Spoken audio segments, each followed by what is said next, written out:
Hello students, how are you all?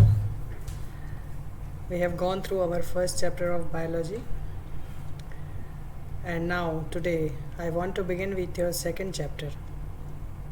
And this chapter is a very important chapter of biology syllabus because it is basically going to explain you about the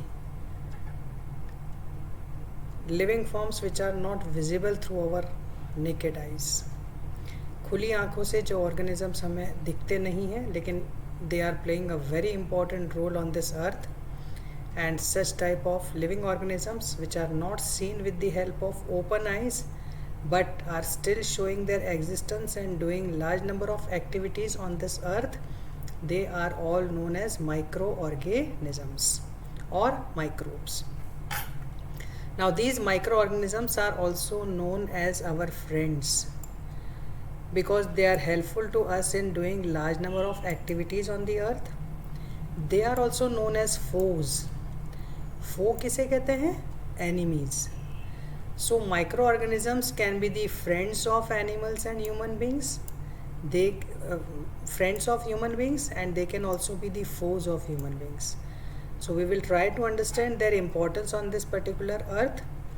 So first of all we will try to understand that we have seen large number of plants and animals on this earth, and plants and animals are very easily visible on this earth, but these microorganisms which we talk about are not seen with the help of open eyes, and that is why they are generally seen to be present on various surfaces inside the atmosphere, inside the soil.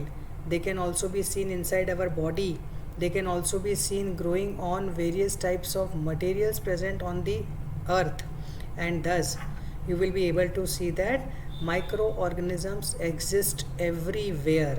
कोई जगह इस धरती पर ऐसी नहीं है जहाँ पर माइक्रो ऑर्गेनिजम्स नहीं हैं, और ये माइक्रो ऑर्गेनिजम्स किस हद तक यहाँ इस धरती पर प्रेजेंट है और किस तरह हमारी बॉडी पर इफ़ेक्ट दिखाते हैं, इसे जानने की कोशिश हम करेंगे. So they have given you the best example of what the moist bread. अगर हम किसी ब्रेड के पीस को लेकर के उसके ऊपर थोड़ा सा पानी डालें, या फिर रेनी सीजन के अंदर आप देखेंगे किसी भी पर्टिकुलर मटेरियल पर जब नमी आ जाती है तो हम उस पर ग्रेइश वाइट कलर के पैचेस को देखते हैं.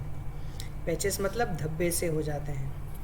Now if you see such type of patches and try to observe it with the help of a magnifying glass. Magnifying glass छोटा सा ग्लास होता है गोल तरह का, उसको हम हाथ से पकड़ सकते हैं, और इस मैग्नीफाइंग ग्लास से हम इसको जब देखने की कोशिश करेंगे तो you will be able to see tiny black rounded structures.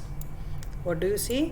Tiny black rounded structures are seen, and these structures are nothing but the growth of microorganisms. So we have come to know that if moist bread is taken and if it is observed under microscope, it will be capable of showing the presence of microorganisms. In the same way, if you want to study the microorganisms inside the soil, अगर हमें soil के अंदर microorganisms को पढ़ना है तो हम क्या करेंगे? You will have to take a beaker. एक beaker ले लीजिए. Inside that particular beaker you have to add what? Soil. Road side की या खेत की कहीं की भी मिट्टी थोड़ी सी ले आइए और उस बीकर के अंदर डाल दीजिए. अब आपने मिट्टी जैसे ही बीकर के अंदर डाल दी, उसके अंदर हमें थोड़ा सा पानी डालना है, and just stir it with the help of a rod so that the soil gets completely mixed up inside the water. Soil और वाटर का मिक्सचर बन जाने के बाद में अब उसे थोड़ी देर के लिए सेटल होने दीजिए. सेटल हो जाने के बाद में now take out the drop of water and place it on a glass slide. Glass slide एक रेक्टेंगुलर स्ट्रिप होती है जिसके ऊपर हम क्या कर सकते हैं, एक ड्रॉप पानी का रखेंगे, and when you put this particular drop of water on the slide and try to observe it under the microscope, you will be able to see the tiny microorganisms present inside the soil. You will be able to see what? The presence of microorganisms inside the soil. तो इसका मतलब ये हुआ, हमने moist bread को देखा तो उसमें माइक्रोऑर्गेनिजम्स की प्रेजेंस पाई गई. हमने सॉइल को स्टडी किया तो उसमें भी माइक्रोऑर्गेनिजम्स की प्रेजेंस पाई गई. तो जो माइक्रो ऑर्गेनिजम्स हम अलग अलग रूप में यहाँ देख रहे हैं, these particular microorganisms are generally nothing but what the growth which takes place inside these living organisms due to the presence of some eatable substance. कोई ना कोई चीज़ इनको खाने के लिए इन पर्टिकुलर मटेरियल्स में मिलती है, तभी जाकर के ये ग्रोथ दिखाते हैं. इसका मतलब हम कह सकते हैं micro organisms are also living organisms and they also show growth. इसका बेस्ट एग्जाम्पल इन्होंने बता रखा है कि अगर हमने मॉइस्ट ब्रेड को लिया, उसके ऊपर पानी की ड्रॉप्स डाली और उसे छोड़ दिया 2-3 दिनों के लिए, तो you will see the presence of growth of which micro organism, it shows the presence of fungus. तो इस तरह से फंगस की ग्रोथ इसके ऊपर होने लगती है, और ये जो फफूंद इस पर ग्रो होती है, this is nothing but a type of micro organisms. On the basis of various types of microorganisms found on this particular earth, इस धरती पर मिलने वाले सभी microorganisms को जानते हुए हम microorganisms को 4 major groups में divide कर सकते हैं. You can divide these microorganisms into 4 major groups. The first is known as bacteria, the second is known as fungus, the third is known as protozoa, and the fourth is known as algae. Now bacteria is very much familiar to you. Soil के अंदर मिलने वाले bacteria पिछले साल हमने पढ़ा था, जो नाइट्रोजन की फिक्सिंग करते हैं वो बैक्टीरिया होते हैं. हमारी बॉडी के अंदर फूड को डाइजेस्ट करने वाले बैक्टीरिया होते हैं. So there are many types of bacteria present on this earth. Some of them are useful, some of them are harmful. In the same way there are certain fungus present on this earth. Now these fungus, जैसे ही हमारे दिमाग में fungus का नाम आता है, हमें लगता है फफूंद तो खराब ही होती है. हमारी रोटी के ऊपर फफूंद जम जाती है तो हम उसे खाना पसंद नहीं करते हैं. हमारे ब्रेड के ऊपर स्लाइस पर फंगस आ जाती है तो हम उसे खाना पसंद नहीं करते हैं. But we also studied the fungus in the last year syllabus in the form of what, mushrooms. But mushrooms were found to be useful for us. तो इसी तरह से मैं इस बात को आपको बताना चाहती हूँ कि माइक्रो ऑर्गेनिज्म सारे ही हार्मफुल नहीं होते हैं, वो हमारे लिए यूजफुल भी होते हैं. So in this way, fungus in the form of what, mushroom, is considered to be helpful for us. In the same way, the third category of microorganisms are present in the form of protozoa. अब ये जो protozoans थे वो हमने पढ़े थे amoeba के रूप में. What are these protozoans? We studied them in the form of amoeba, which did not had any shape. And these protozoans are basically considered to be present inside the water. जैसे कि हमने amoeba को पढ़ा था, कहाँ पर पाया जाता है, पानी के अंदर पाया जाता है. तो micro organisms are also present inside the water. And the fourth micro organism is present in the form of what, algae. Algae किसको कहते हैं, काई, जो पानी के अंदर जम जाती है और हरे हरे कलर की स्ट्रक्चर के रूप में हमारे पानी में नज़र आती है. It becomes little bit sticky. Because of this, sometimes after the rainy season, in the month of, if you go and see the places of picnic spots in the month of November and December, you will see that certain ponds appear to be green in color. कुछ ponds का colour बिल्कुल green हो जाता है. Green color क्यों हो जाता है? Because on the base of this particular ponds is the presence of algae. काई इसके अंदर जम जाती है और ये काई जो होती है वो उस पानी को रिफ्लेक्शन देती है जो ग्रीन कलर के रूप में अपीयर होता है. सो इन दिस वे algae का मतलब क्या हुआ, काई. So in this way micro organisms are basically classified into 4 major groups. और ये चारों मेजर ग्रुप्स जो हम यहाँ देख रहे हैं वो है bacteria, fungi, protozoa and algae. So in this way they are basically playing a very important role on this earth. Some of them can be useful, some of them can be harmful. The fifth group of animal which is found on this earth is virus. Very hot topic nowadays, discussed throughout the world, and a very common virus which is being known to each and every person on this earth nowadays is which virus? Coronavirus, creating the harm to large number of human beings on this earth, and is a very much dangerous virus which can bring which has brought the end to the life of large number of human beings. So these viruses, even if they do not appear through the naked eyes, but can be very much dangerous for us. What is the main role of these particular viruses? अब ये viruses जो हैं उनको इतना dangerous क्यों मान रहे हैं हम? Because these viruses do not multiply outside the body, हमारी बॉडी से बाहर ये मल्टीप्लिकेशन नहीं करते हैं.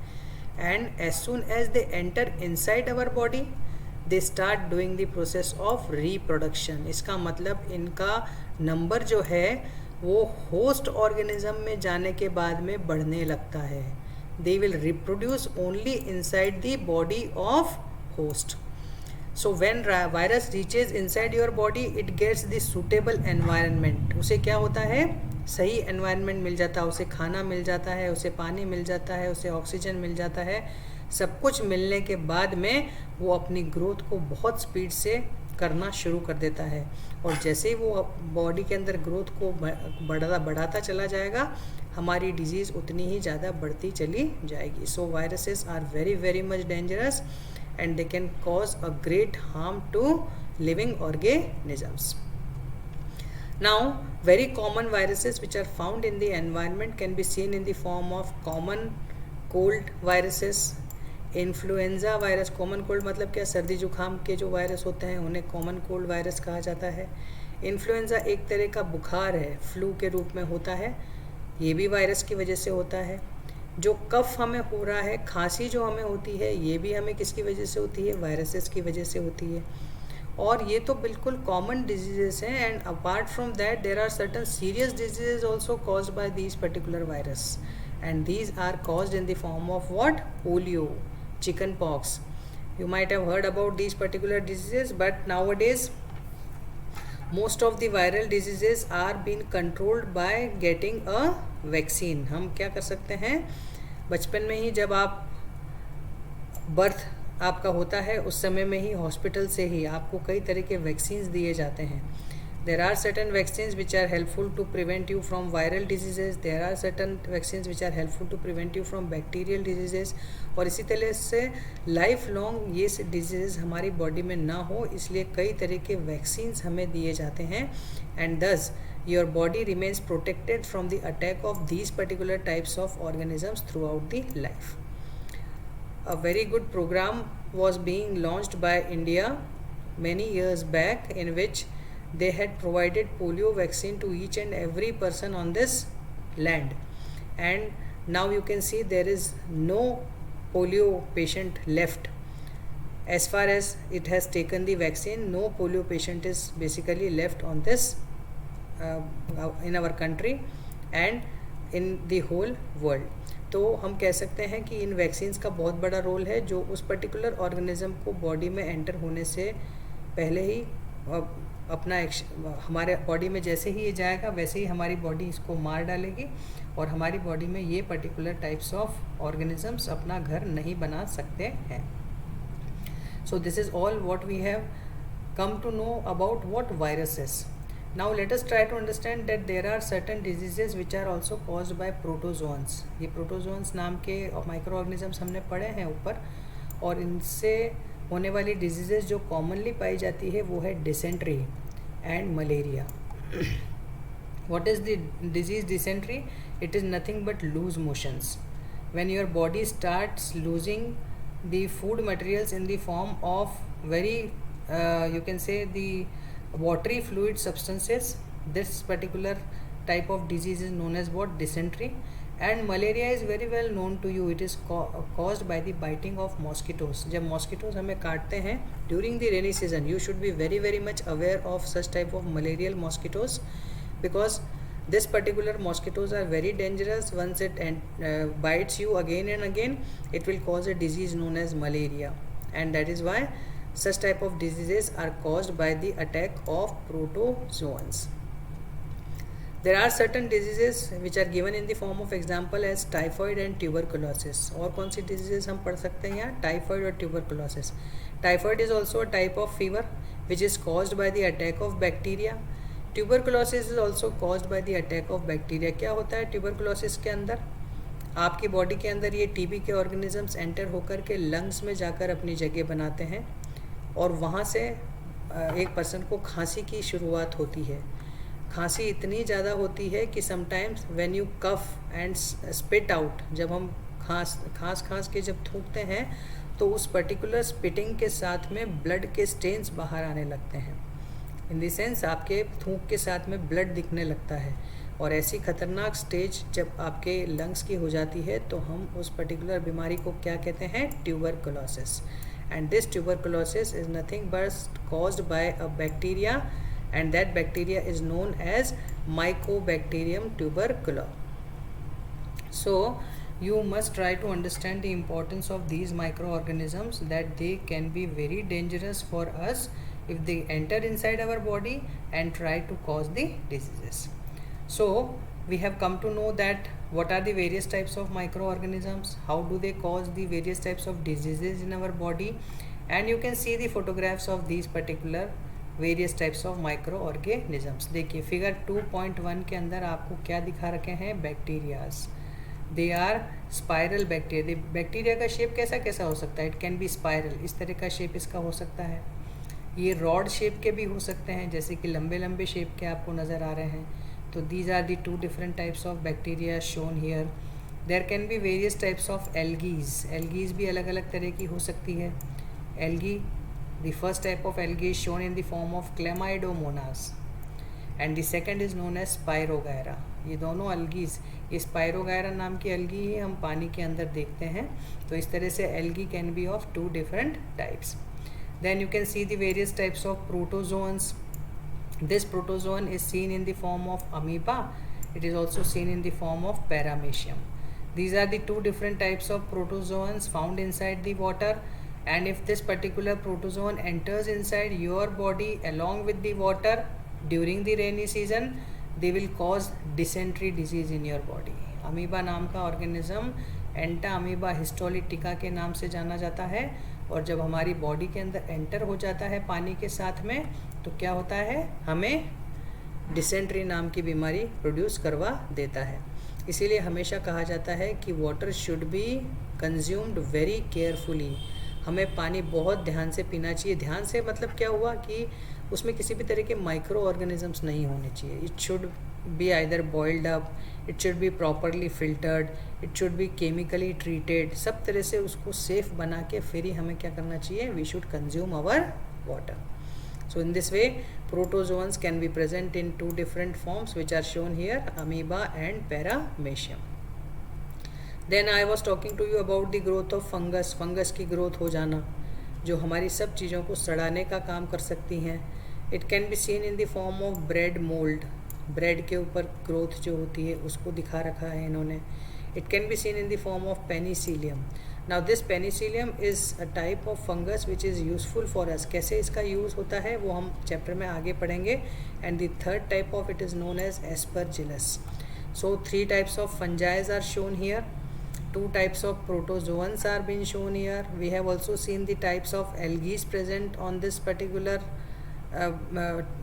bacterial in the form of various Chlamydomonas and Spirogyra, and it can also be seen in the form of bacteria on this earth.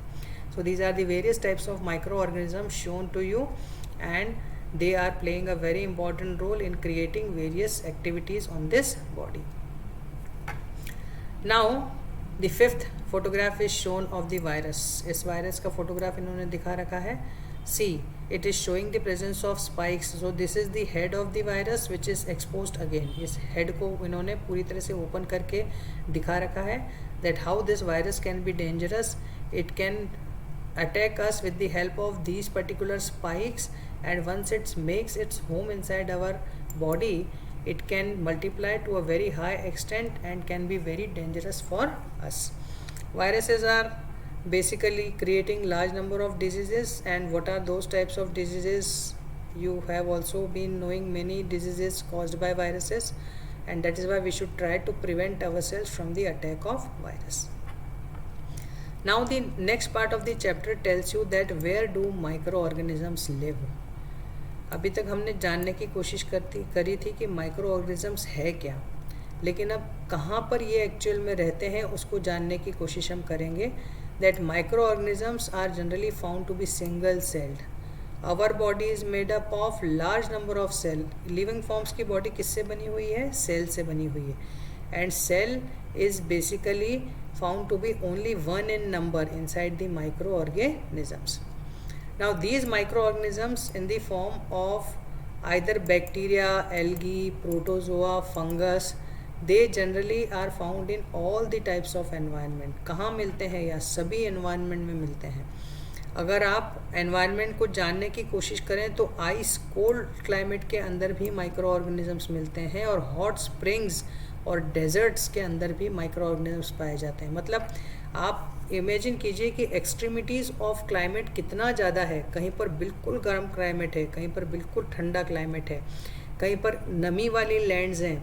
अलग अलग तरह के एनवायरनमेंट को देखते हुए भी we will see that the micro organisms are basically present in all the types of environments. So you cannot see any place on this earth where microorganisms do not survive. This is simply what type of the thing which I am telling you, that they are surviving in cold climates, hot climates, deserts, marshy lands, सब जगह पर वो मिलते हैं. उसके अलावा apart from that you will see that microorganisms are also present inside the bodies of animals and humans. हमारी body के अंदर, एनिमल्स की बॉडी के अंदर, everywhere you will see the presence of micro organisms.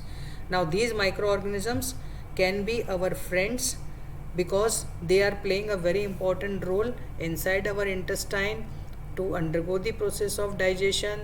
They can be very much useful for us in some aspect, but if they are disease causing, they can be very much harmful for us. So that is why these microorganisms are seen to be growing inside the body of human beings and animals also. Apart from that, these microorganisms like amoeba and fungi, they are generally found to be seen in colonies. ऐसे amoeba और fungus जो particular type से organisms होते हैं, उनमें amoeba जो होते हैं वो हमेशा फ्री लिविंग होते हैं. वो कभी किसी के साथ में नहीं रहते हैं, वो सिंगल होकर के एक से दूसरी जगह घूमते रहते हैं. लेकिन जब हम फंगस की बात करते हैं, फंगस हो गए या बैक्टीरिया हो गए, वो एक साथ में मिल कर के रहते हैं. They are found to be seen in colonies. और इसीलिए फंगस हमको आँखों से नज़र आता है. Fungus can be seen easily through our eyes. किसी रोटी पर फफूंद जमी है, ब्रेड पर फफूंद जमी है, किसी लेदर के आर्टिकल पर फफूंद जमी है, आंखों से दिखती है हमको. क्यों दिखती है? क्योंकि ये फंगस 1, 2, 4 सेल्स नहीं है, ये बहुत सारे सेल्स एक साथ में कंबाइन हो चुके हैं, उनकी ग्रोथ हो चुकी है और ग्रोथ इतनी हो चुकी है कि हमें आंखों से नज़र आ रही है. That's why they are seen to be living in the colonies. So we have come to understand that microorganisms can be seen to live in all the environments.